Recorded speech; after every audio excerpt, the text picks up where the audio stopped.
This is Hungry Love. I'm Jason. I'm Marissa. And we're a couple of home cooks who are not trained chefs, but we love to cook. This video is going to be about some of the tools that we use in the kitchen that are our favorite. We're going to show you what they are, tell you why they're great, and you can think about getting those for the home cook in your life. Just a quick note, none of the things we're talking about were sponsored. We don't have any endorsements or contracts with anybody. So we're going to show you 6 appliances that we love, and at the end we're going to have a 7th little bonus treat. So let's get into it with the first one. All right, so this is a Zoji Rushi. It's a rice maker. I thought that a rice maker was going to be an expensive thing that was exactly the same as making rice in the Instant Pot or doing it on the stovetop. I feel like you felt the same way. Yeah, I did it in the Instant Pot, which I felt was good. Like, I kind of figured that that was as good as I was going to be able to get. So it makes notable difference in the quality of rice. And the rice maker, the rice is just, it's fluffier, it's lighter, it has more flavor. It's just all around way better. And you can just set it and let it go. So you can turn it on, cook all your other stuff. Takes about 40 minutes usually. It's done by the time you're done cooking. And then you get fresh hot rice that's delicious. And I wouldn't consider myself to be a rice connoisseur by any means. He's not. I thought rice was rice, and I didn't have a strong opinion about it. I didn't care how it was made. I just kind of thought, like, if you make rice, you put it on the plate, you add rice to the dish, and I thought the dish was what made the rice. But this thing really does, something is different when you use this rice cooker versus an Instant Pot or doing it on the stove or whatever. It comes out like fluffier. Yeah. It doesn't have that like compacted feel that you get out of the Instant Pot where I feel like I'm kind of scraping a rice porridge out of the bottom. Oh, this yeah, one it doesn't feels like do the that. rice you get at a Japanese restaurant. You know, You know, when we went to Keita, they had one of these. did they really? Yeah. So there you go. This is the rice cooker that's in one of our favorite Japanese restaurants there you too. go. So there's another strong vote of confidence. So this is a Cuisinart food processor, and as you can see, it's like we've got discoloration in this. We use the heck out of this thing. It gets a ton of mileage. Yeah, don't look at the dirt. And yeah, just don't even look at how dirty it is. The nice thing about one of these, it comes with a handful of attachments. It's got this spinning blade attachment, which is good for, you know, if you just want to turn something into a mince or really, you know, carefully mix. It's got a slicer attachment. It's got a grater attachment, so if you want to grate some cheese. This is a really, really handy piece of equipment to have in the kitchen, even for things like dough. Like if you want to make a biscuit, instead of having to take a fork and like hand work the butter into the biscuit, which lets the butter get warm, it can lead to a kind of a stodgy biscuit. This, you pulse for about 10 seconds and that butter is all the way worked into the flour. You get a perfect biscuit every time. Yeah, it's also really good if you're trying to do a mirepoix and you're like me and you're really lazy. You can throw everything in there and get a bunch of stuff for the mirepoix just done, and, you know, pulse a little bit, rinse it out, and you're finished. It's great. Yeah, we do a lot with this.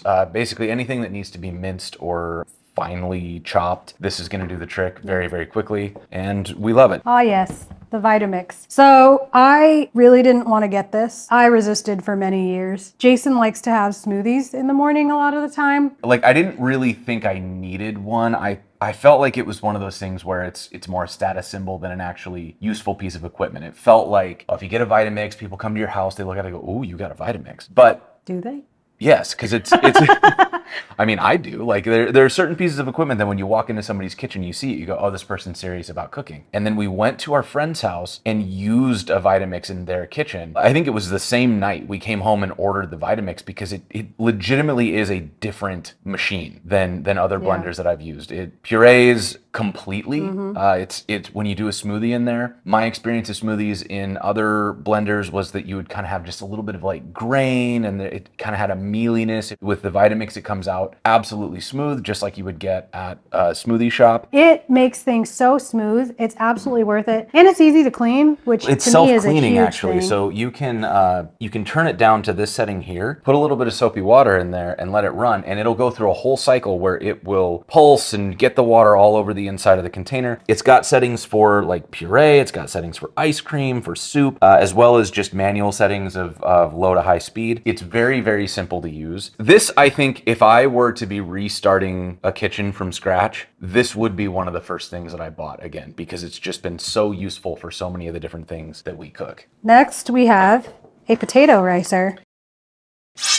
And this might feel a little odd to come in the middle of a bunch of like more expensive appliances, but this is one of those ones that like you don't realize that something sucks until you find the little gadget that makes it easy. A few years ago, we decided for Valentine's Day that we were going to make gnocchi together. We like to cook together, and it was going to be this great little romantic evening. We get all the potatoes, try to like boil the potatoes, take them out, mash them, and we ended up using almost a whole bag of flour, I think, trying to get the potatoes to like come together. So we did a lot of things wrong that we've learned to do better. But one of the things that we did that got us into a lot of trouble is we had wet potatoes, and when we went to mash them, there was extra moisture in the mash because of the way that we were doing it. So the flour just kept soaking up all of this extra water. And we learned later we were supposed to use a potato ricer. If you take a potato, you put it like this, and then you just pop it down, and what comes out the other end, it's really similar to like a cheese grater, or if you've got a meat grinder or something, but it works so well on getting potatoes to be smaller pieces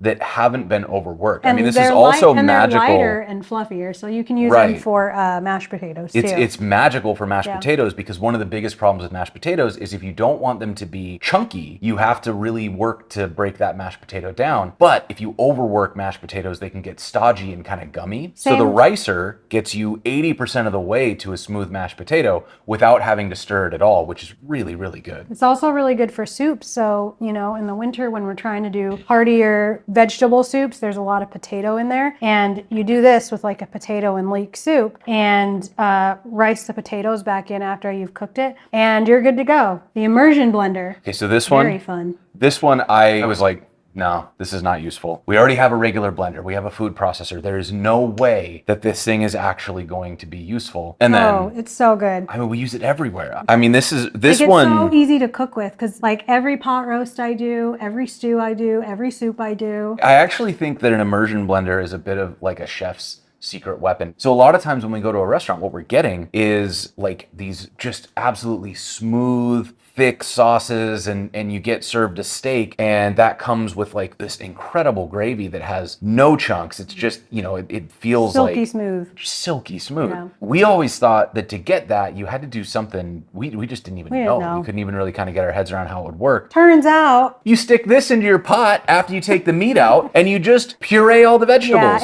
It's great. And all it is, like, this comes off. Just pop this off just like that. And then it's got this little blade at the bottom. And stick that in, and it just blends everything. And like I said, I do a lot of roasts, and all of my roasts typically have some type of sauce at the end. And you use that, and you either have A, instant gravy, or B, the super rich sauce that you can use. Yeah, and I think the other thing that's really magical about this is the amount of things that just get easier. Like if you want to make a salad dressing, you put the salad dressing ingredients into a jar, you put this into the jar, and you have this perfectly emulsified salad dressing. You want to make mayonnaise, it takes quite literally 2 minutes with an immersion blender to make homemade mayonnaise, and all sorts of other things sort of in the same vein, where if you have one of these types of measuring cups, you put whatever you want to in there, and this sits right down at the bottom, and you get a perfectly emulsified, perfectly blended thing every single time. This is maybe I think it's maybe my favorite. The heaviest trafficked electronic in our kitchen. I think so. Yeah. Like this thing is just great. So this is a KitchenAid stand mixer. It's great because you have a dough hook, you have a paddle, you have a whisk, so you can do all types of things. There's an attachment on here, so we can do pasta through this as well. It's also got a meat grinder attachment. Yeah, and a meat grinder. I've done my own ground meat through this. Yeah. So this is just fantastic. Like this is so good. So this is a KitchenAid. It's really well made, but the attachments are weird. The attachments they send with the stand mixer have this sort of like powder coating on. Is it a powder coating? Yeah, it's this kind of gray powder coating. They also have them in white it's powder coated. And if you put this in the dishwasher, you can actually see a little bit of it here. I don't know if it's going to show up on the video, but there's just a little bit of this like speckling. Yeah. And the speckling's harmless. It's harmless, but sometimes, like if you put it in the dishwasher, it will have a residue that then is black, and you can't get it off. There's a whole process of like cleaning it with vinegar. I don't know. Anyway, I did that to my paddle, and it wouldn't stop shedding this residue. We were pretty sure it was harmless harmless, but also Well, like, you don't why do you want black that in your streaks food? in your cookies. So I got this, which is a stainless steel paddle. I had to get it from a separate distributor. We'll put the link in the description of the video. But it's the same type of paddle that you get normally. And these are great because to put these on is really easy. You just line it up, give it a turn, and then this is set. There's a whisk attachment, you know, there's all sorts of different things you can put in here. And you could just kind of like turn this on whatever speed you want and walk away for a minute. It's kind of wonderful as opposed to having to sit and like stir the bowl and you know, knead the dough for 40 minutes or whatever. If you get one of these, I would say invest in getting the ones that are stainless steel, and then you won't have to worry about getting that black residue. And the ones that KitchenAid sells, as far as I know, I haven't checked in a long time, but that are white, those sometimes chip. So just get the stainless steel ones. Yeah. Save yourself time. The stand mixer itself is great, but get the aftermarket attachments for it. All right. So This is a bonus. this is the Hotel's Chocolat hot chocolate maker. I got Sorry, this. excuse me. It is a hot chocolate velvetizer. Oh, I'm sorry. It's a hot chocolate velvetizer. So I got this as kind of a joke, a loving joke. It was a gag gift, yeah, more or less, kind of. because I have on many occasions expressed how much I hate single-purpose appliances. So Jason and I always have hot chocolate in the winter. We love hot chocolate. It's amazing. And every time I want hot chocolate, Jason says, "You make it better. You should do it." Which is him saying, "I don't want to do it." That's not You do no. it. Yes, it is. Okay, you know what? I'll tell you what. If you think that when somebody else makes you a treat, it tastes better than when you make it yourself, put it in the comments. Anyway. and silence her. I got this thinking it wouldn't be that good, but I thought, okay, I'm going to get this, make it easier because I don't like making it on the stovetop every time, and I'm not going to make hot chocolate in the microwave or something. We like to use actual chocolate shavings. This is the best cup of hot chocolate you're ever going to drink. I'm not even kidding you. Like hands down. What it is this is a kind of combination whisk and hot plate. Yeah, so inside you can see here there's really nothing in here. It's just sort of a heating element. reservoir. And then this will heat to not boiling, so to the ideal temperature for milk. And then this little whisk here is, I think it's a electromagnetic thing. So they use magnets to make this spin. So this is stirring the hot chocolate while it's being heated to the right temperature. And by the end, it's worked a ton of air into the milk. It's really fluffy. It is in fact velvety. I think that's why they call it a velvetizer. I'm very mad that I liked this. We love them so much. They're so good. It really is. This is a wonderful, the gift for somebody who already has everything. Yeah. Yes. What appliances do you love that we didn't cover? Let us know in the comments, and maybe we'll check them out in a future video. if you like this video, remember to like it, share it with your friends, subscribe to the channel. All of that helps us be able to make more videos in the future. Bye.